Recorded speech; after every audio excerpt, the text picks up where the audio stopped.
واہ کیا مرتبہ غوث ہے بالا تیرا، واہ کیا مرتبہ اے غوث ہے بالا تیرا، واہ کیا مرتبہ اے غوث ہے بالا تیرا، واہ کیا مرتبہ اے غوث ہے بالا تیرا، واہ کیا مرتبہ اے غوث ہے بالا تیرا، اونچے اونچوں کے سروں سے پدمالا تیرا، اونچے اونچوں کے سروں سے پدمالا تیرا، اس نے مطلع سماعت فرمائے، سر بھلا کیا کوئی جانے کی ہے کیسا تیرا، سر بھلا کیا کوئی جانے کی ہے کیسا تیرا، سر بھلا کیا کوئی جانے کی ہے کیسا تیرا، سر بھلا کیا کوئی جانے کی ہے کیسا تیرا،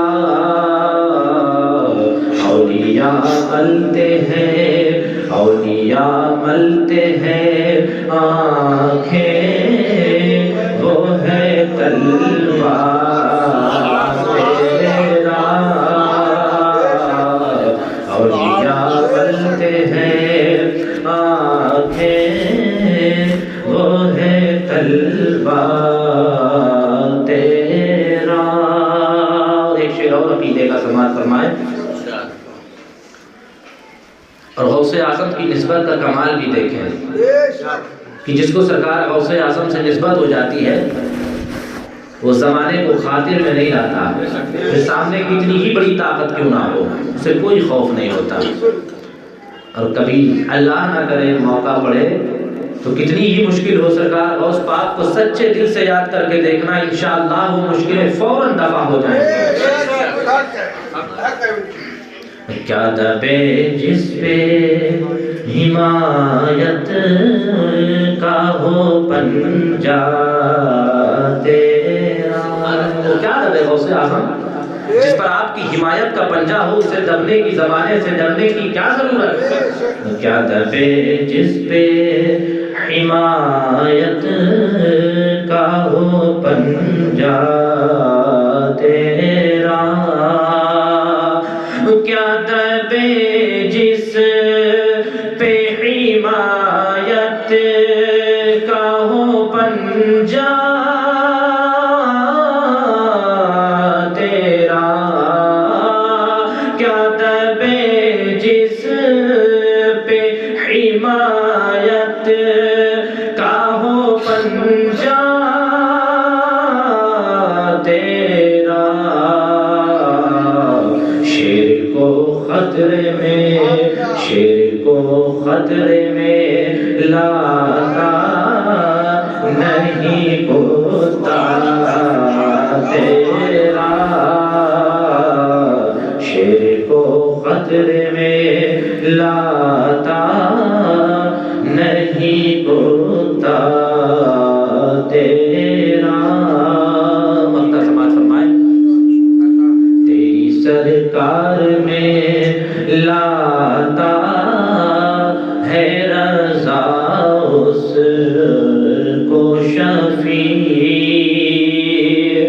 تیری سرکار میں لاتا ہے رضا اس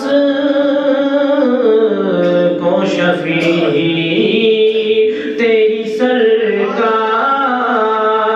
میں لاتا ہے رضا اس کو شفیع، جو میرا غوث ہے، جو میرا غوث ہے، جو میرا غوث ہے، اور لاڈلا بیٹا تیرا، جو میرا غوث ہے اور لاڈلا بیٹا تیرا۔ درود پاک میں وسلم صلاة وسلام عليك يا رسول الله صلى الله تعالى عليه وعلى آله وبارك وسلم۔ قرآن مقدسہ کی بڑی مشہور و معروف آیت کریمہ کی تلاوت کا شرف حاصل کیا، پھر جس کا ترجمہ نہ بھی کیا جائے تو عوام و خواص سب کو علم ہو جائے گا کہ گفتگو کس بارے میں کی جائے گی، لہٰذا میں بغیر کسی تفصیلی توضیحی تشریحی گفتگو کے سیدھا اسی کلام اعلیٰ حضرت سے منقبت غوث اعظم سے اپنی گفتگو کا آغاز کروں گا۔ اپنی توجہ کو تھوڑی دیر ہماری طرف لگائیں، چند باتیں عرض کروں گا کیونکہ میرا گلا بہت متاثر ہے، بولنے کی استطاعت نہیں ہے، لیکن بس تھوڑی دیر کے لیے۔ اعلیٰ حضرت عظیم البرکت فاضل بریلوی علیہ الرحمت و رضوان جب بارگاہ غوثیت میں اپنی عقیدتوں کے پھول پیش کرتے ہیں تو یوں فرماتے ہیں، واہ کیا مرتبہ۔ اب واہ کے بارے میں بتانے کی کوئی ضرورت نہیں، واہ ہے ہی تعریف کا لفظ۔ اب واہ میں کیا تشریح و توضیح کری جائے، واہ تو انسان کسی کی تعریف میں دل خوش ہوتا ہے تو انسان کے دل سے نکلتا ہے واہ، جو زبانوں میں تبدیل ہو کے لفظ واہ بن جاتا ہے۔ اعلیٰ حضرت فرماتے ہیں، واہ کیا مرتبہ اے غوث ہے بالا تیرا۔ بالا کہتے ہیں اونچائی کو، اور جو دودھ کے اوپر جو بالائی ہوتی، لوگ ملائی ملائی کہتے ہیں، اصل لفظ ہے بالائی، تو چونکہ وہ اوپر رہتی ہے دودھ کے اسی لیے اس کو بالائی کہا جاتا ہے۔ تو بالائی کا لفظی اصطلاحی معنی کیا ہے؟ اونچائی۔ اب اعلیٰ حضرت کا شعر سنیے، اعلیٰ حضرت فرماتے ہیں، واہ کیا مرتبہ اے غوث ہے بالا تیرا، اے غوث اعظم آپ کی بلندی، آپ کا بلند رتبہ، آپ کی بلند پائیدگی، آپ کی بلند رسیدگی، اے غوث اعظم آپ کا مقام اعلیٰ، آپ کی عظمت، آپ کی تعظیم اتنی بلند و بالا ہے، اتنی بلند و بالا ہے کہ اونچے اونچوں کے سروں سے قد مانا تیرا، کہ اے غوث اعظم جتنے اونچے اونچے اولیاء ہیں ان کے سروں سے بھی آپ کا قدم اونچا ہے۔ واہ کیا مرتبہ اے غوث ہے بالا تیرا۔ فرمایا سر بھلا کیا کوئی جانے کہ ہے کیسا تیرا۔ اچھا، سر بھی بلندی پہ ہوتا ہے تو اس کا بھی معنی یہی ہے کہ آپ کی تعظیم، آپ کی بلندی، آپ کا رتبہ، آپ کا سر کوئی کیا جانے غوث پاک کی کیسا ہے۔ اے غوث پاک آپ کے مقام و مرتبے کو، آپ کی عظمت کو، آپ کے سر تعظیم کو کوئی کیا جانے، مگر اے غوث پاک آپ کا طلوع غوثیت وہ ہے کہ جہاں تمام اولیاء اپنی پلکیں ادب سے ملتے ہیں، سر بھلا کیا کوئی جانے کہ ہے کیسا تیرا۔ اولیاء ملتے ہیں، آنکھیں وہ ہے طلوع تیرا۔ یہ شان ہے غوث پاک کی عظمت تو بڑی ارفع والا ہے، مگر قدم کا عالم یہ ہے کہ سرکار غوث پاک منبر نور پر جلوہ بار ہے، واز فرما رہے ہیں، مریدوں کی صف لگی ہوئی ہے، سارے مرید بہت غور سے آپ کی تقریر کو سن رہے ہیں۔ سرکار غوث پاک تقریر کرتے کرتے اچانک وجد کی کیفیت طاری ہوتی ہے، غوث پاک فرماتے ہیں، قدمی حاضی علی رکبت کل ولی اللہ، کہ میرا یہ قدم تمام اولیاء کی گردنوں پر ہے۔ اتنا ارشاد فرمانا تھا میرے غوث اعظم کا کہ مشرق تا مشرق، مشرق تا مغرب، شمال تا جنوب، جتنے بھی اولیاء تھے، جتنے بھی ولی تھے، سب نے اپنی گردنوں کو بارگاہ غوثیت میں پیش فرما دیا اور یوں کہا، بل علی راسی وعینی۔ اے غوث پاک آپ کا قدم ہماری گردنوں پر ہی نہیں ہے، ہماری ہماری آنکھوں پر بھی ہے، ہمارے سروں پر بھی ہے۔ جب خواجہ معین الدین چشتی اجمیری آپ خراسان پہاڑی کی کوہوں میں آپ محو عبادت تھے، آپ کے کانوں میں آواز پہنچتی ہے کہ سرکار غوث اعظم دستگیر کا یہ فرمان ہے، قدمی حاضی علی رکبت کل ولی اللہ، کہ میرا یہ قدم تمام اولیاء کی گردنوں پر ہے، کہ میرا یہ قدم تمام اولیاء کی گردنوں پر ہے۔ تو سارے اولیاء نے اپنی گردنوں کو جھکا دیا تھا، مگر جب خواجہ معین الدین چشتی اجمیری خراسان پہاڑی کی کوہوں میں محو عبادت ہے، کانوں سے آواز ٹکراتی ہے کہ خواجہ غریب نواز کے کانوں میں آواز پہنچتی ہے کہ غوث اعظم نے فرما دیا ہے کہ ان کا یہ قدم تمام اولیاء کی گردنوں پر ہے، وہیں سے پکار اٹھے خواجہ معین الدین چشتی اجمیری بھی، بلالا راسی وائنی، اے میرے غوث اعظم آپ کا قدم ہماری گردن پر ہی نہیں، ہماری آنکھوں پر بھی ہے، ہمارے سروں پر بھی ہے۔ جیسے ہی جواب دیا غوث اعظم کے کانوں پہ معین الدین کی آواز پہنچتی ہے، غوث اعظم فرماتے ہیں یا معین الدین جعلناکا سلطان الہند،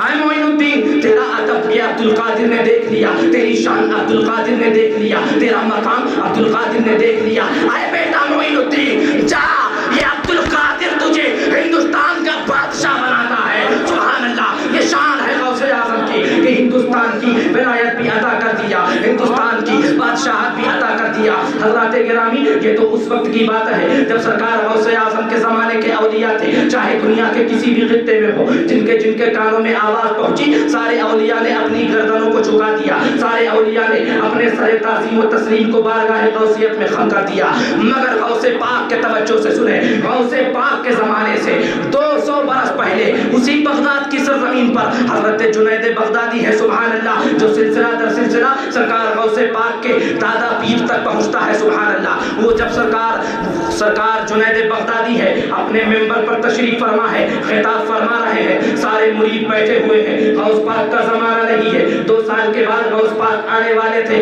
200 سال پہلے ہی حضرت جنید بغدادی خطاب فرماتے فرماتے ممبر سے نیچے آ جاتے ہیں، وجد کی کیفیت طاری ہوتی ہے، اور آپ نے اپنی گردن کو جھکایا اور لبھائے مبارک سے یوں ارشاد فرمایا، بلالا راسی وائنی، اے عبد القادر آپ کا قدم ناز ہماری گردنوں پر ہی نہیں، ہماری آنکھوں پر بھی ہے، ہمارے سروں پر بھی ہے۔ سارے مرید حیران و پریشان ہیں کہ حضرت تو تقریر فرما رہے تھے، حضرت تو خطاب کر رہے تھے، کسی موضوع پر حضرت بیان کرتے کرتے اچانک ممبر سے نیچے کیوں آ گئے، اور یہ بلالا راسی وائنی کا کیا مطلب ہے؟ اے میرے شیخ، سارے مریدوں نے پوچھا، اے حضرت جنید بغدادی، اے میرے شیخ، اے میرے مرشد برحق، آپ تو خطاب کر رہے تھے، آپ تو بیان کر رہے تھے، آپ تو تقریر کر رہے تھے، مگر اے سرکار تقریر کرتے کرتے آپ ممبر سے نیچے کیوں تشریف لے آئے؟ یہ بلالا راسی وائنی آپ نے کس کے لیے کہا؟ آپ فرماتے ہیں سنو سنو سنو سنو، میں یہ بتانا چاہتا ہوں، اے میرے مریدوں، میرے بعد 200 برس کے بعد اسی بغداد کی سرزمین پر ایک اللہ والا آئے گا، ایک اللہ والا آئے گا جو سلسلہ خاندان اشراف سے تعلق رکھتا ہوگا،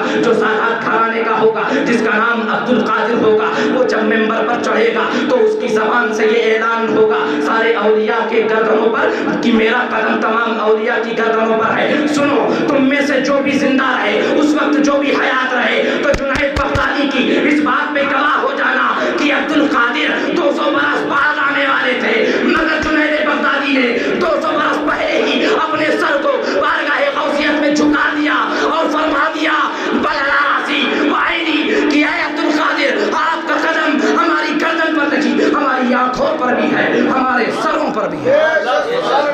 یہ شان ہے غوث اعظم کی، یہ مقام ہے غوث اعظم کا، اور یہ تو 200 برس پہلے کے تھے۔ مگر آؤ اسی بریلی کی سرزمین پر شہزادہ اعلیٰ حضرت مفتی اعظم عالم اسلام سرکار مفتی اعظم ہند، جب ان کی نظر پڑی اس فرمان پر کہ غوث اعظم نے فرمایا تھا قدمی حاضر علی رکبت کل ولی اللہ، کہ میرا قدم تمام اولیاء کی گردن پر ہے، تو آپ نے بھی اپنے سر تعظیم کو بارگاہ غوثیت میں جھکایا اور یوں پکار اٹھے، یہ آنکھ ہے، یہ سر ہے، یہ دل، یہ جگر ہے، جہاں چاہو رکھو قدم غوث اعظم۔ نعرہ تکبیر، نعرہ تکبیر، نعرہ سبحان اللہ، نعرہ رسالت، عظمت حضور غوث اعظم، عظمت حضور غوث اعظم، نعرہ تکبیر، نعرہ رسالت، یا رسول اللہ، سبحان اللہ۔ جب 200 برس پہلے کے اولیاء کا ادب دیکھا گیا اور اس وقت جو سرکار غوث پاک کے زمانے میں تھے ان کا ادب دیکھا گیا، اور غوث پاک کے پردہ فرمانے کے بہت کوسوں بعد کے اولیاء کا ادب دیکھا گیا، تب اعلیٰ حضرت پکار اٹھے جو ولی قبل ہوئے، سبحان اللہ، جو ولی قبل ہوئے، بعد ہوئے یا ہوں گے، سب ادب رکھتے ہیں دل میں میرے آقا تیرا، اے غوث اعظم جو آپ سے پہلے تھے، اے غوث اعظم جو آپ کے بعد ہیں، اے غوث اعظم سارے اولیاء جو بعد کے ہیں جو قبل کے ہیں سب اپنے دل میں آپ کا ادب رکھتے ہیں، سبحان اللہ۔ قیامت کا میدان ہے، حشر کا میدان ہوگا، نفسی نفسی کا عالم ہوگا، ہر کوئی اپنے لیے یار و مددگار تلاش کر رہا ہوگا۔ میرے آقا کریم کا کریمانہ حال یہ ہوگا کہ سرکار آقا کریم صلی اللہ علیہ وسلم کے دامن سے ہر کوئی لپٹا ہوگا، یا رسول اللہ ہماری سفارش فرما دیجئے۔ اے پیارے کریم آقا اب یہ منظر سہا نہیں جاتا، ہماری مدد فرمائیں، ہماری سفارش رب کی بارگاہ میں فرما دیں کہ اللہ ہمیں بخش دے۔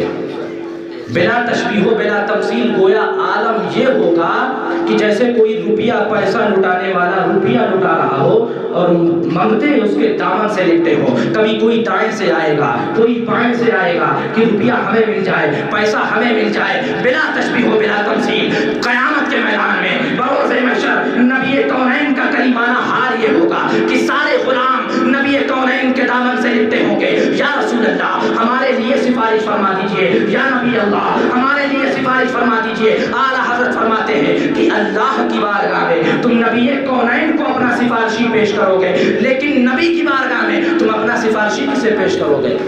اللہ کے رسول کی بارگاہ میں تم اپنی طرف سے کس کو پیش کرو گے؟ تو اعلیٰ حضرت فرماتے ہیں میں تو سرکار غوث اعظم کو اللہ کے نبی کے حضور اپنا سفارشی پیش کروں گا، اور یوں فرماتے ہیں تیری سرکار میں لاتا ہے رضا اس کو شفیع جو میرا غوث ہے، جو میرا غوث ہے اور لاڈلا بیٹا تیرا۔ درود پاک پڑھیں، اللہم صلی علی سیدنا و شفیعنا و نبینا و مولانا محمد وآلہ وسلم، صلاۃ و سلام علیکہ یا رسول اللہ صلی اللہ علیہ وسلم۔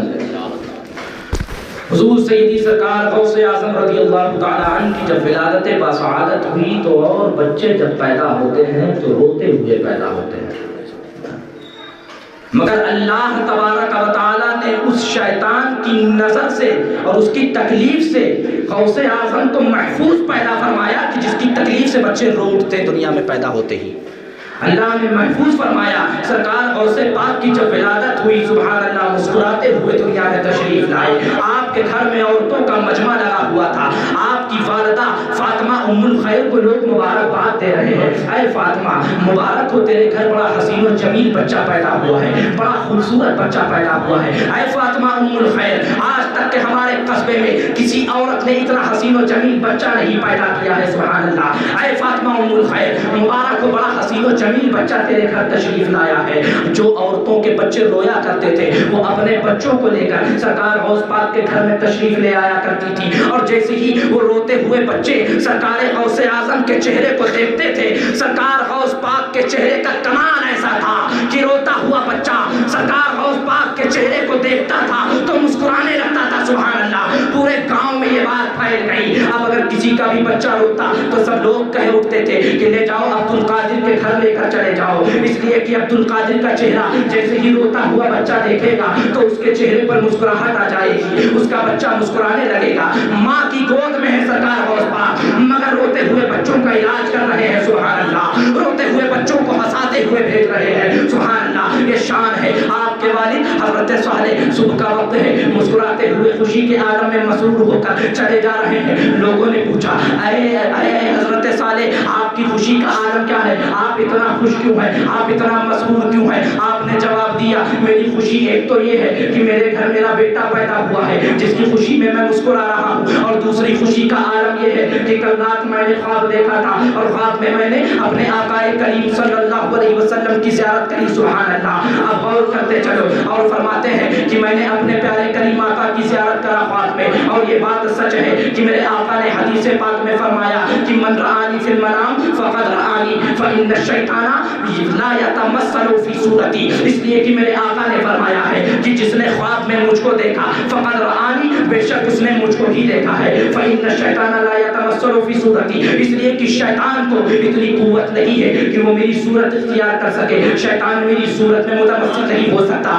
میں عرض کرنا چاہتا ہوں کہ ابلیس جو ہے، جو شیطان ہے، اللہ نے اسے کتنی قوت دیا ہے، اللہ نے اس کو کتنی اتھارٹی دیا ہے، اللہ نے اس کو کتنا پاور دیا ہے کہ اگر وہ چاہے تو کسی کی بھی صورت اختیار کر سکتا ہے، اگر کسی جانور کی صورت بنانا چاہے تو وہ شیطان بنا سکتا ہے، اگر کسی جنات کی صورت بنانا چاہے تو وہ بنا سکتا ہے، اگر کسی شیر کی صورت بنانا چاہے تو وہ شیر کی صورت میں آ سکتا ہے، اگر کسی درخت کی صورت اختیار کرنا چاہے تو وہ ابلیس درخت کی صورت بھی اختیار کر سکتا ہے۔ غاز کے ابلیس کو اللہ نے اتنی قوت دیا ہے کہ وہ جب چاہے جس کی صورت چاہے اختیار کر سکتا ہے، مگر نبی کونین کی صورت میں وہ ابلیس ہرگز نہیں آ سکتا۔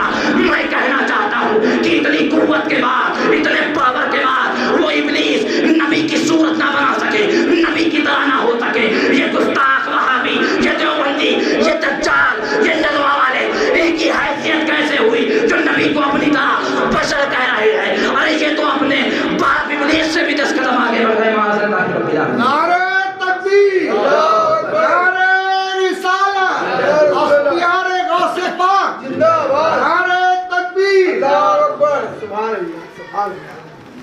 فرمایا سرکار غوث پاک کے والد نے، حضرت صالح نے، کہ میری خوشی کا عالم یہی ہے کہ میرے سرکار دو عالم صلی اللہ علیہ وسلم کی زیارت کرا۔ کہا اور یہ کہ سرکار خواب میں جب تشریف لائے اور سرکار نے فرمایا اے صالح، میں نے کہا جی حضور۔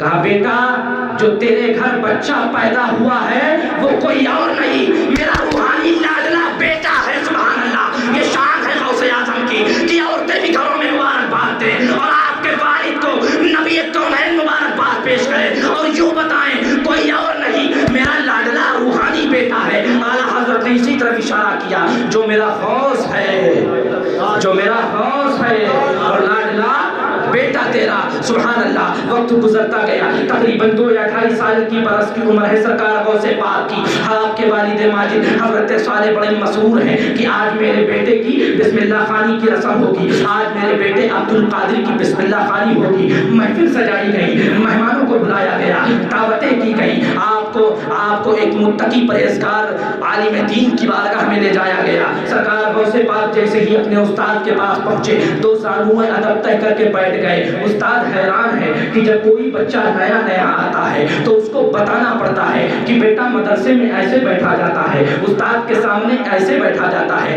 مگر یہ بچے کی تو شان ہی عجب نرالی ہے، اس کو تو بتانا ہی نہ پڑا، یہ تو اپنے آپ 2 زانو ادب سے بیٹھ گیا ہے۔ آپ نے کہا بیٹا پڑھو اعوذ باللہ من الشیطان الرجیم۔ غوث پاک نے پڑھا اعوذ باللہ من الشیطان الرجیم، بسم اللہ الرحمن الرحیم پڑھایا۔ آپ نے بسم اللہ الرحمن الرحیم بھی پڑھا۔ جیسے ہی استاد نے قرآن شریف کھول کر آیت کی طرف انگلی رکھا اور کہا اے بیٹا عبد القادر یہاں سے پڑھنا شروع کرو، اتنا کہنا تھا۔ غوث اعظم کا کمال دیکھو، آپ نے پڑھنا شروع کر دیا، پڑھتے چلے جا رہے ہیں، پڑھتے چلے جا رہے ہیں، جہاں تک کہ پہلا پارہ مکمل کر دیا، دوسرا پارہ مکمل کر دیا، تیسرا پارہ مکمل کر دیا، حتیٰ کہ 17 پارے غوث پاک نے اپنے استاد کو اسی بچپنے کے عالم میں حافظہ سنا دیا۔ استاد حیران ہے، پوری مجلس میں سناٹا چھا گیا کہ عبد القادر چھوٹا سا بچہ ہے، 2.5 سال کی عمر ہے، بھلا 17 پارے کیسے یاد کر کے سنا دیا؟ استاد نے پوچھا اے بیٹا عبد القادر تم کوئی انسان ہو یا جن ہو؟ آپ نے عرض کرا اپنے استاد کی بارگاہ میں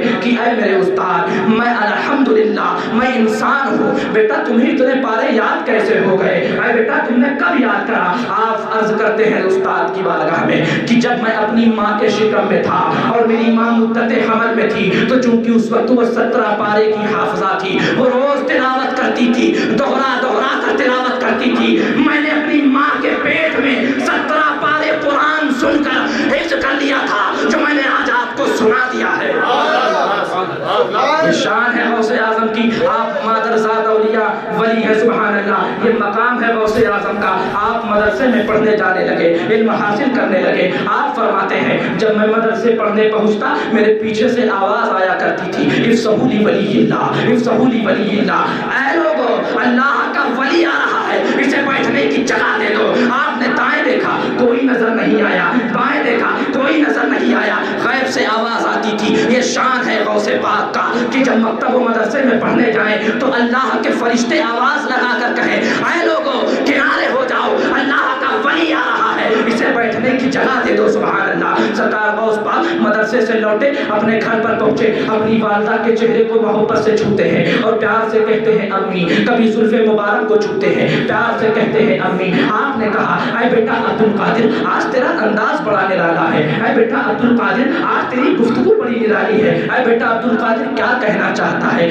آپ نے عرض کری ماں کی بارگاہ میں اے میری والدہ، میرا ایک بہت بڑا احسان ہے آپ کے اوپر، توجہ سے سنیں، میرا ایک بہت بڑا احسان ہے۔ آپ کی والدہ ماجدہ نے پوچھا اے بیٹا عبد القادر تم تو ابھی چھوٹے سے ہو، 28 سال کے ہو، بھلا تمہارا مجھ پر کون سا احسان ہو سکتا ہے؟ یاد دلاؤ بیٹا کس بارے میں کہہ رہے ہو؟ سرکار غوث پاک نے عرض کرا اے میری ماں یاد کریے جب میں آپ کے شکم میں تھا، آپ گھر میں تھی، ایک مانگنے والا مانگنے کے لیے آیا تھا، اس نے ہاتھ بڑھایا مانگنے کے لیے۔ اے میری والدہ سچ ہے نا؟ آپ نے کہا بیٹا سچ ہے۔ ماں یاد کریے آپ نے اس وقت پردے کی آڑ سے ہاتھ بڑھا کر اسے روپیہ دینا چاہا اور آپ کے ہاتھوں میں سونے کا کنگن دیکھ کر اس کی نیت بدل گئی تھی، وہ چور تھا، اس نے آپ پر حملہ کیا تھا سونے کے کنگن کو چھیننے کے لیے، اور آپ گھر کے کنارے کونے میں پناہ گیر ہو گئی تھی اور آپ نے چلا کر کہا تھا اے میرے مولا میری حفاظت فرما۔ آپ نے دعا کیا تھا، ماں کہتی ہاں بیٹا یاد ہے۔ آپ عرض کرتے والدہ یاد کریے اس وقت گھر میں ایک شیر نمودار ہوا تھا جس نے اس چور کو چیر پھاڑ کے رکھ دیا تھا۔ کہتی ہاں بیٹا، عرض کرتے والدہ واللہ وہ کوئی اور نہیں تیرا بیٹا عبد القادر تھا۔ بات شیر کی آئی تو عرض کر دوں حضرت جام رحمت اللہ تعالی انہوں نے پیغام بھیجا سرکار غوث پاک کی بارگاہ میں کہ اے شیخ میں آپ سے ملاقات کرنا چاہتا ہوں۔ سرکار غوث پاک نے قبول کر لیا دعوت۔ انہوں نے پھر پیغام بھجوایا کہ یا شیخ عبد القادر میں چونکہ شیر کی سواری کرتا ہوں لہٰذا جہاں میری ضیافت و خاطر و مدارات کا انتظام و انسلام ہو وہاں میرے شیر کی خوراک کا بھی انتظام ہونا چاہیے۔ سرکار غوث پاک سے حضرت جام نے پیغام بھجوایا تو سرکار غوث پاک نے کہا ٹھیک ہے آپ تشریف لائیے۔ حضرت جام رحمت اللہ علیہ شیر پر سوار ہو کر خانقاہ غوث اعظم میں پہنچے۔ سبحان اللہ۔ شیر کو کنارے کھڑا کیا، سرکار غوث پاک سے ملاقات ہوئی، مصافحہ معانقہ ہوا۔ سرکار غوث پاک نے اپنے خادموں سے کہا حضرت جام آئے ہیں، ان کی خدمت میں کوئی کمی نہ رہے۔ حضرت جام ٹھہر گئے، کہا سرکار میں نے پہلے ہی کہا تھا میرے شیر کی خوراک کا بھی انتظام ہونا چاہیے، تو چونکہ سرکار غوث پاک نے پہلے ہی ایک جانور کنارے بنوا دیا تھا، سرکار غوث پاک نے فرمایا اے جان تم پریشان نہ ہو، وہ جانور دیکھو تمہارے شیر ہی کی خوراک کے لیے ہے۔ حضرت جام رحمت اللہ علیہ نے اپنے شیر کی جانب اشارہ کیا اور جانور دکھایا کہ جاؤ۔ شیر جیسے ہی اس جانور کو اپنی خوراک بنانے کے لیے بڑھا، سرکار غوث پاک کی گلی کا ایک کمزور لاغر کتا جیسے ہی اس کتے نے دیکھا کہ غوث پاک کے جانور پر یہ شیر حملہ کرنے والا ہے، اس غوث پاک کے گلی کے کتے نے اتنی جرأت و بہادری سے چھلانگ لگائی اور حضرت جان کے شیر کی گردن کو پکڑا، زمین پر پٹک دیا، دو حصوں میں تقسیم کر دیا۔ حضرت جان دیکھتے رہ گئے اور عرض کرتے ہیں اے غوث پاک یہ کیا معاملہ ہے؟ غوث پاک فرماتے ہیں اے جان یقیناً تیرا شیر تھا لیکن وہ عبد القادر کی گلی کا کتا ہے۔ کیا دبے جس پہ حمایت کا ہو پنجہ تیرا، شیر کو خطرے میں لاتا نہیں کتا تیرا۔ شان ہے سرکار غوث پاک دستگیر کی۔ وقت گزرتا گیا، شمال کی جانب سرکار غوث پاک اپنے کھیت میں کچھ کام کی غرض کے لیے تشریف لے گئے۔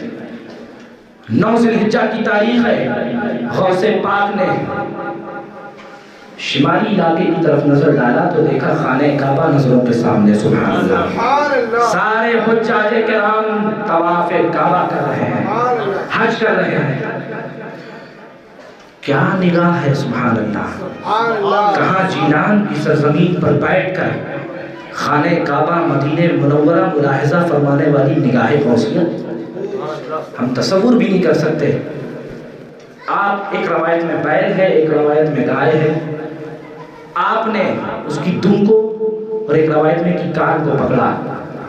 تو پکڑنا ہی تھا کہ وہ فصیح و بلیغ زبان میں وہ جانور غوث پاک سے بولا ہے عبد القادر آپ کو اس لیے نہیں اللہ نے پیدا فرمایا ہے. اتنا سننا تھا کہ غوث پاک نے جانور کو چھوڑ دیا اور اپنی ماں کے پاس چلے گئے. حیران و پریشان ہے کہ یہ جانور کیسے آدمیوں کی بھاشا میں بات کرنے لگا. آپ نے فیصلہ لیا کہ یقیناً مجھے حصول دین کے لیے بھیجا گیا ہے، مجھے علم دین حاصل کرنا چاہیے. آپ نے اپنی والدہ کی بارگاہ میں عرض کرا اے میری ماں میں علم دین حاصل کرنا چاہتا ہوں، میں علم دین سیکھنے جانا چاہتا ہوں. آپ کی والدہ نے پوچھا اے بیٹا عبد القادر تم کہاں جانا چاہتے ہو؟ تو چونکہ اس وقت بغداد کی سرزمین کو علم کا مرکز عظیم مانا جاتا تھا، آپ نے کہا ایک قافلہ بغداد کی طرف جا رہا ہے تجارتی، میں اس قافلے کے ساتھ بغداد مدرسے نظامیہ میں پڑھنے جانا چاہتا ہوں. آپ کی والدہ نے کہا اے بیٹا عبد القادر ٹھیک ہے تمہیں میں بخوشی اجازت دیتی ہوں، علم دین حاصل کرنے چلے جاؤ. آپ کہیں 80 اشرفیاں لے کر کے آئی اور کہا اے بیٹا عبد القادر یہ تمہارے والد کے ترکے سے ہے، 40 تمہارے لیے ہے، 40 تمہارے بھائی احمد کے لیے ہے.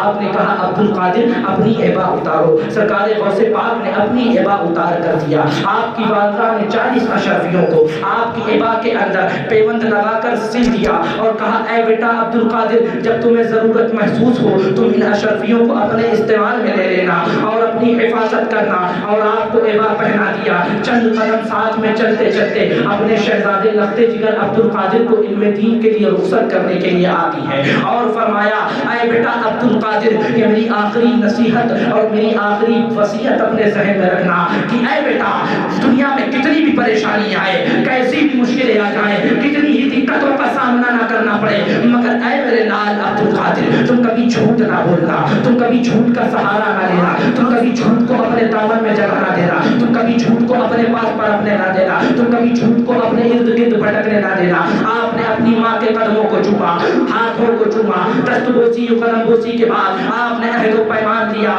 کہ اے میری والدہ آپ کی نصیحت پر انشاءاللہ میں ہمیشہ عمل کروں گا، میں کبھی بھی جھوٹ نہیں بولوں گا. اجازت لے کر آپ جیسے ہی تجارتی قافلے کے ساتھ جانے لگے، جیسے ہی ماں کا چہرہ اوجھل ہوتا ہے سرکار غوث پاک کا چہرہ مرجھا جاتا ہے، مگر حصول علم دین کے لیے آپ کا خوشی مسکراتے ہوئے قدم سے قدم تجارتی قافلے کے ساتھ بڑھا رہے ہیں. قافلہ کئی روز چلتا رہا. جب ہمدان کے پہاڑی علاقے میں پہنچا اور وہاں جنگلی علاقے میں پہنچا تو وہاں چند ڈاکو پہلے سے رہزن موجود تھے جنہوں نے اس قافلے پر حملہ کر دیا اور حملہ کرنے کے بعد سارے تجارتی قافلے والوں کے ساز و سامان کو لوٹ لیا.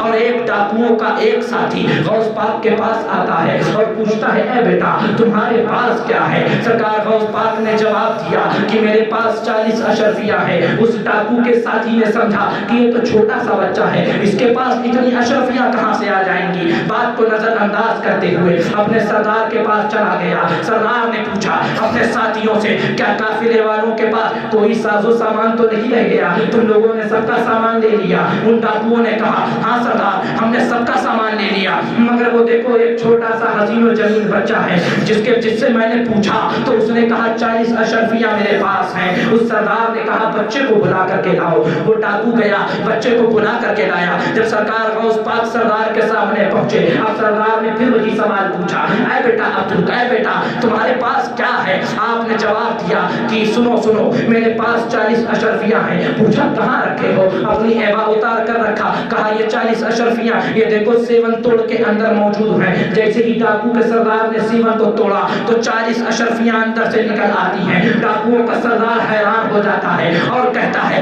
اے بیٹا تم اگر چاہتے تو ہم سے ان اشرفیوں کو بچا سکتے تھے، ہمیں تو معلوم ہی نہیں تھا کہ اتنا حفاظت سے تمہاری عبا میں سل کر رکھا گیا ہے. آخر تم نے سچ کیوں بتا دیا؟ تم نے جھوٹ کیوں نہیں بولا؟ تم نے بتایا کیوں نہیں کہ تمہارے پاس کچھ بھی نہیں ہے؟ آپ جواب دیتے ہیں کہ جب میں اپنے گھر سے نکلا تھا تو میں نے اپنی ماں کے ہاتھ پر یہ عہد و پیمان لیا تھا کہ اے میری ماں کتنی بھی مشکل ترین گھڑی آ جائے مگر تیرا بیٹا عبد القادر جھوٹ کا سہارا نہیں لے گا، جھوٹ نہیں بولے گا.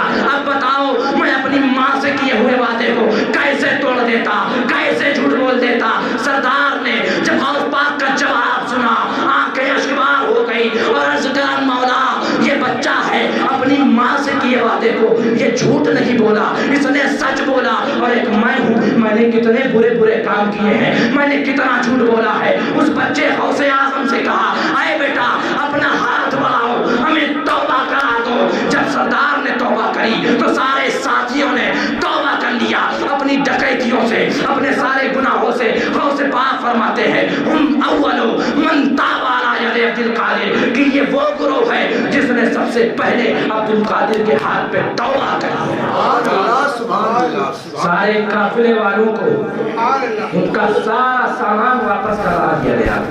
اب سارے قافلے والے بڑے خوش ہیں، اے عبد القادر یقیناً تم سادات گھرانے کے بچے ہو، تمہاری برکتوں کا نظارہ دیکھنے کو مل رہا ہے۔ اے اشراف خاندان کے شہزادے، یہ تمہاری برکت ہی ہے جو ہمارا لوٹا ہوا سامان بھی مل گیا ہے، جو ہمارا غائب شدہ غصب شدہ سامان واپس مل چکا ہے۔ سرکار غوث اعظم کو پہلے پانی پیش کیا جا رہا ہے، بعد میں قافلے والے پی رہے ہیں، غوث پاک کو کھانا دیا جا رہا ہے، بعد میں قافلے والے کھا رہے ہیں۔ سفر کی تمام مشکلوں کو طے کرتے ہوئے بغداد کی سرزمین پر جب پہنچے، تجارتی قافلے والے اپنے اپنے کام سے، تجارتی کام سے بازاروں کی طرف روانہ ہو جاتے ہیں۔ سرکار غوث پاک چونکہ علم دین کے لیے گئے تھے، آپ مدرسہ اہل سنت نظامیہ میں تشریف لے گئے۔ حضرت حماد سے ملاقات ہوتی ہے، آپ نے فرمایا، آپ نے عرض کرا کہ میں جیلان کی سرزمین سے آیا ہوں، علم دین حاصل کرنے کے لیے آیا ہوں۔ حضرت حماد نے پوچھا کہ بیٹا تمہارا نام کیا ہے؟ آپ نے جواب دیا میرا نام عبد القادر ہے، میرے والد کا نام حضرت صالح ہے، میرے دادا کا، میرے نانا کا نام حضرت عبداللہ سمعی ہے۔ جیسے ہی یہ نام سنا تو چونکہ اس مدرسے کے سارے اساتذہ جتنے بزرگ تھے ان لوگوں نے پہلے ہی حضرت عبداللہ سمعی کا نام سن رکھا تھا، وہ فوراً پہچان گئے کہ یقیناً یہ سادات گھرانے کا بچہ ہے، یہ اشراف خاندان کا بچہ ہے۔ سرکار غوث پاک کو نہایت عزت کے ساتھ بٹھالا، آپ کا داخلہ لیا، آپ کی تعلیم درس و تدریس شروع ہو گئی، آپ علم دین حاصل کرنے لگے، درسگاہ میں پڑھنے لگے۔ چند روز ہوئے تھے، پڑھتے پڑھتے کہ پورے مدرسہ نظامیہ میں جتنے بھی اسٹوڈنٹ تھے، جتنے بھی طلبہ تھے، ان سارے طلبہ سے علم کے معاملے میں، ادراک کے معاملے میں، سمجھ کے معاملے میں، فہم کے معاملے میں سرکار غوث اعظم نے فوقیت حاصل کر لی اور سب سے نمبر 1 پوزیشن پر آپ آ گئے۔ سبحان اللہ، یہ شان ہے غوث پاک کی، یہ مقام ہے غوث پاک کا۔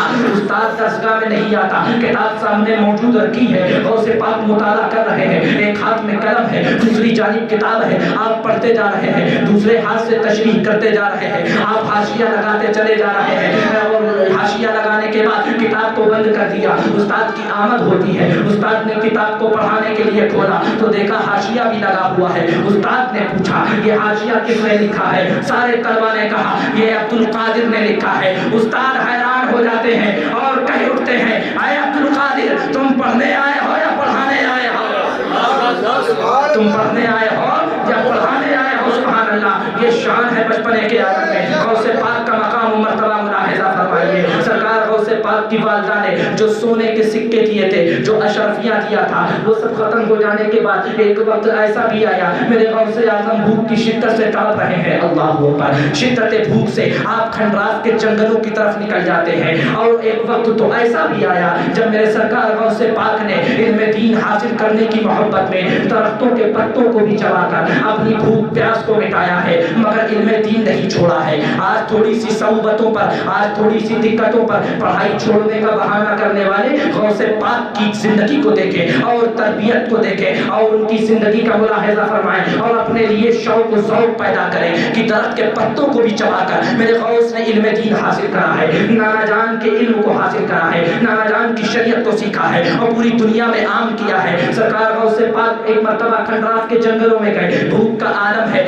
آپ نے سوچا شاید کوئی چیز کھانے کی مل جائے تو میں کھا کر اپنی بھوک مٹا لوں گا، مگر کیا دیکھتے ہیں کہ اسی جنگل میں 70 فقراء پہلے سے گھوم رہے ہیں جو کھانے پینے کی اشیاء تلاش کر رہے ہیں۔ غوث پاک نے دیکھا، فوراً لوٹ آئے، مسجد تشریف لے گئے، نماز پڑھا۔ اسی اثنا میں ایک شخص آتا ہے اور نماز پڑھنے کے بعد اپنے توشے دان کو کھولتا ہے، کھانے کی چیزوں کو سامنے رکھتا ہے۔ غوث پاک کی نگاہ پڑی، دیکھا تو کوئی شخص کھانا کھانے جا رہا تھا۔ آپ کے دل میں خیال آیا کہ کاش یہ مجھے بھی پوچھ لے تو میں بھی کھانے میں شریک ہو جاتا۔ اسی اثنا میں اس شخص نے دیکھا کہ یہ بچہ میری جانب دیکھ رہا ہے، اس نے فوراً کہا بیٹا آپ بھی ہمارے ساتھ شریک ہو جائیے۔ سرکار غوث پاک تشریف لائے، کھانے میں شریک ہو جاتے ہیں۔ اس شخص نے پوچھا کہ بیٹا یہاں مدرسے نظامیہ کہاں پر ہے؟ آپ نے کہا بتائیے خیریت تو؟ کہا میں جیلان سے آیا ہوں، قصبہ جیلان سے، وہاں کا ایک بچہ اشراف خاندان کا ہے جس کا نام عبد القادر ہے جو اس مدرسے نظامیہ میں پڑھتا ہے۔ کہا آگے بتائیے؟ کہا ان کی والدہ نے مجھے کچھ سونا دیا تھا اور کہا تھا میرا بیٹا بغداد کی سرزمین پر علم دین حاصل کرنے گیا ہے، اس کو یہ تھوڑا سا سونا دے دینا، اس کے کام آ جائے گا، مگر اے بیٹا میں نہیں جانتا وہ کہاں رہتا ہے، اور میں نے تجارتی سامان زیادہ خرید لیا، میرے پاس پیسہ ختم ہو چکا تھا، مجھے بھوک لگی تھی، میں نے ان کی والدہ کا دیا ہوا سونا تھوڑا سا بیچ کر یہ کھانا خریدا ہے اور بقیہ میرے پاس رکھا ہے۔ بیٹا تم بتاؤ عبد القادر کہاں رہتے ہیں، مدرسے نظامیہ میں کہاں پر ہیں، تاکہ میں ان کی والدہ کی امانت ان کو پہنچا دوں۔ سرکار غوث پاک سمجھ گئے کہ عبد القادر میں ہی ہوں، یہ میری ماں نے بھیجا ہے، مگر آپ دیکھیں صبر دیکھیں سرکار غوث پاک کا۔ آپ نے کہا کہ پہلے کھانا کھا لیجئے، میں آپ کو بتاتا ہوں کہ عبد القادر کون ہے۔ ساتھ میں کھانا کھایا، اس شخص کو بھی خوب دل بھر کے کھانے دیا، اور اس کے بعد آپ نے فرمایا کہ جس عبد القادر کو آپ ڈھونڈ رہے ہیں وہ کوئی اور نہیں، وہ میں ہی عبد القادر ہوں۔ سبحان اللہ۔ اس شخص نے کہا کہ اے بیٹا عبد القادر قریب آؤ، پیشانی کو چوما اور کہا اے بیٹا اشراف خاندان کی شرافت ایسی ہی ہوتی ہے، ایسا ہی دکھائی دیتا ہے، تمہیں معلوم تھا کہ تمہارا سونا بیچ کر میں یہ کھانا لایا ہوں، مگر تمہارے چہرے پر غصہ نہیں آیا، تم ناراض نہیں ہوئے، تم بگڑے نہیں، بلکہ تم نے مجھے اپنے کھانے کی اجازت دے دیا۔ اپنے کھانے میں غور کرنے کا مقام ہے، جس کھانے کی طرف سرکار غوث پاک کا دل مائل ہوا وہ کھانا غوث پاک کے پیسوں کا ہی تھا، اس کھانے کی طرف غوث پاک کا دل مائل ہوتا ہے۔ سبحان اللہ، یہ شان ہے غوث پاک کی۔ الغرض 8 سال یا 9 سال اسی مدرسے نظامیہ میں علم دین حاصل کرنے کے بعد ایک وقت ایسا بھی آتا ہے جب سرکار غوث پاک کے سر پاک پر دستار فضیلت باندھی گئی، آپ کو دستار مل جاتی ہے۔ اب سرکار غوث پاک کی بارگاہ میں لوگ سوال لے کر آ رہے ہیں، سرکار غوث پاک جواب دے رہے ہیں، کوئی بھی کیسا سوال کرے، غوث پاک درس و تدریس کا کام کر رہے ہیں، اور آپ کے استاد حضرت مخزومی رحمت اللہ تعالی علیہ، سعید مخزومی، انہوں نے آپ کو اسی مدرسے میں درسگاہ میں پڑھانے کے لیے جگہ بھی دلا دی۔ سرکار غوث پاک جب مدرسے میں پڑھانے پہنچے تو عالم یہ تھا کہ اتنے سوال غوث پاک کی بارگاہ میں آتے تھے، اور سارے سوالوں کا جواب تنے تنہا اتنے اساتذہ کی موجودگی میں خود اکیلے لکھا کرتے تھے۔ سبحان اللہ، یہ شان ہے علم غوث اعظم کا، یہ مقام ہے علم غوث اعظم کا۔ کچھ وقت کے بعد آپ کو مفتی اعظم بغداد کہا جانے لگا، اور وقت گزرتا گیا، علم دین حاصل کرتے کرتے سرکار غوث پاک نے خانقاہ بنائی، دار الافتاء قائم کرا، وہاں پر ہر کوئی آ رہا ہے، کیسی بھی چیز کیسی بھی بات لے کر کے آئے، سرکار غوث پاک کی بارگاہ سے جواب مل رہا ہے، سبحان اللہ، اس کو حل مل رہا ہے، سبحان اللہ۔ اب سرکار غوث اعظم کو مفتی اعظم عراق کہا جانے لگا، یعنی پورے عراق کا سب سے بڑا مفتی غوث اعظم کو خطاب مل گیا۔ سرکار غوث اعظم کا مقام یہ ہے، سرکار غوث پاک دجلہ ندی کے کنارے تشریف لے جا رہے تھے، ایک ضعیفہ کنارے بیٹھی زارو قطار رو رہی تھی۔ آپ نے یہ نہ پوچھا کہ تمہارا مذہب کیا ہے، آپ نے یہ نہ پوچھا تیرا نام کیا ہے، آپ نے یہ نہ پوچھا کہ تو کہاں کی رہنے والی ہے۔ ولی تو وہ ہوتا ہے جو روتے ہوئے کو ہنسا دے، بچپنے میں روتے ہوئے بچوں کو خوشی عطا کر دیا، اب ہدایت کا نور عطا کر کے خوش کر رہے ہیں، سبحان اللہ۔ سرکار غوث پاک نے پوچھا اے ضعیفہ بتاؤ تم یہاں پر کیوں رو رہی ہو؟ اس ضعیفہ نے عرض کرا کہ بیٹا آج سے 12 سال پہلے میرا بیٹا جو اس ندی کے دجلہ ندی کے اس پار بارات لے کر گیا تھا، اور اپنے باراتیوں کے ساتھ دلہن کو لے کر واپس آ رہا تھا، کشتی میں طوفان اٹھا، طغیانی اٹھی، وہ کشتی ڈوب گئی، سارے باراتی ڈوب گئے، میرا بیٹا بھی ڈوب گیا۔ 12 سال سے آج تک میں روزانہ یہاں آ کر اپنے بیٹے کی یاد میں زارو قطار روتی ہوں۔ سرکار غوث پاک نے جیسے ہی سنا اور فرمایا اے ضعیفہ پریشان نہ ہو، مجھے عبد القادر کہتے ہیں، اللہ نے مجھے اپنا لاڈلا فرمایا ہے، میں عبد القادر ہوں۔ سرکار غوث پاک نے دریائے دجلہ کی طرف اشارہ کیا اور فرمایا یا ایھا الناس اخرجوا من البحر، اتنا کہنا تھا 12 سال پرانی کشتی ڈوبی ہوئی پورے براتیوں کے ساتھ چل کر آتی ہے۔ یہ شان ہے غوث پاک کی، یہ مقام ہے، وہاں کیا مرتبہ اے غوث والا تیرا، اونچے اونچوں کے سروں سے قدم آلا تیرا، ولو القیت سری فی بحار لدقت واختفت بین الرمال۔ غوث اعظم فرماتے ہیں کہ اگر میں اپنا راز پہاڑوں پر ڈال دوں تو وہ پہاڑ ریزہ ریزہ ہو جائے. وَلَوْلَقَيْتُ سِرِّي فِي جِبَالٍ لَدُكَّتْ وَاخْتَفَتْ بَيْنَ الرِّمَالِ وَلَوْلَقَيْتُ سِرِّي فِي نَارٍ لَخَمَدَتْ وَانْتَفَتْ مِنْ سِرِّي. حال کہ اگر میں اپنی حقیقت کو، میں عبدالقادر اپنی حقیقت کو اگر بھڑکتی ہوئی آگ پر آشکارا کر دوں تو وہ آگ ایسے ٹھنڈی ہو جائے کہ جیسے کبھی تھی ہی نہیں. سربلا کیا کوئی جانے کہ ہے کیسا تیرا اولیاء ملتے ہیں آنکھیں وہ ہے تلوا تیرا. تیری سرکار میں لاتا ہے رضا اس کو شفیع جو میرا غوث ہے اور لاڈلا بیٹا تیرا. اللہ تبارک و تعالی ہم سب کو سرکار غوث پاک کے فیوز و برکات سے مستفیض و مالا مال فرمائے. استغفر اللہ من کل ذنب واتوب الیہ وما علینا الا البلاغ. السلام علیکم.